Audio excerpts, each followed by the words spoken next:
ঢাকার রাজপথে আবারও সক্রিয় হয়ে উঠেছে কার্যক্রম নিষিদ্ধ ঘোষিত আওয়ামী লীগ। সম্প্রতি রাজধানীর বিভিন্ন স্থানে হঠাৎ করে ঝটিকা মিছিল করে উধাও হয়ে যাচ্ছে এসব সংগঠনের অনুসারীরা। এই ঝটিকা মিছিলের ভিডিও ছড়িয়ে পড়ছে সামাজিক যোগাযোগ মাধ্যমে অস্তিত্ব জানান দিতে। আইন শৃঙ্খলা রক্ষাকারী বাহিনীর একটি সূত্র জানায়, চলতি সেপ্টেম্বর মাসের আগের যে কোনো সময়ের তুলনায় ঢাকায় আওয়ামী লীগের প্রকাশ্যে মিছিল ও বিক্ষোভ বেড়েছে। যেখানে আগে ভোরে বা নির্জন মুহূর্তে কিছু তৎপরতা দেখা যেত, এখন তা ঘটছে সকাল দুপুর এমনকি বিকেলেও। ডিএমপির কর্মকর্তারা জানিয়েছেন, এসব সংগঠনের মিছিল ঠেকাতে পুলিশের পাশাপাশি র্যাব ও গোয়েন্দা সংস্থাগুলোকে মাঠে নামানো হয়েছে।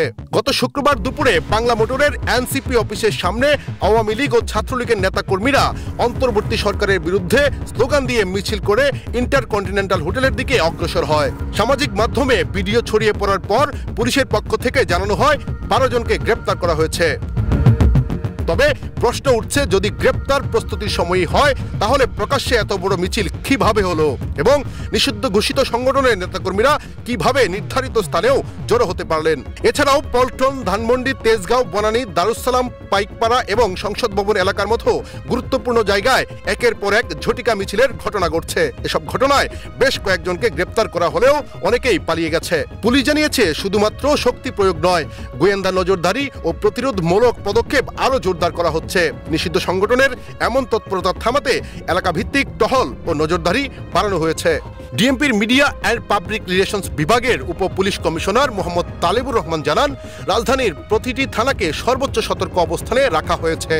শনিবার ডিএমপি কমিশনার শেখ মোহাম্মদ সাজ্জাদ আলী বলেন, নিষিদ্ধ ঘোষিত আওয়ামী লীগ ও ছাত্রলীগের এমন তৎপরতা প্রতিরোধে আইন শৃঙ্খলা বাহিনী সক্রিয় রয়েছে। ইতিমধ্যে অনেকে গ্রেপ্তার হয়েছে এবং পরবর্তী পদক্ষেপ চলমান রয়েছে।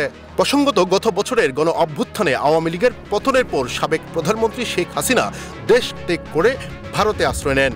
এরপর দলের বহু নেতাকর্মী আত্মগোপনে চলে যান। চলতি বছরের 10 মে সরকার আনুষ্ঠানিকভাবে বাংলাদেশ আওয়ামী লীগের সাংগঠনিক কার্যক্রম নিষিদ্ধ করে। এর আগে 8 মে জাতীয় নাগরিক পার্টির ব্যানারে ফ্যাসিবাদ বিরোধী জাতীয় ঐক্যের দাবিতে এই নিষেধাজ্ঞার জন্য দেশজুড়ে আন্দোলন শুরু হয়। তবে নিষিদ্ধ ঘোষণার পরও সংগঠনটির বর্তমান তৎপরতা আইন শৃঙ্খলা বাহিনী ও জনগণের মধ্যে নতুন করে উদ্বেগ তৈরি করেছে।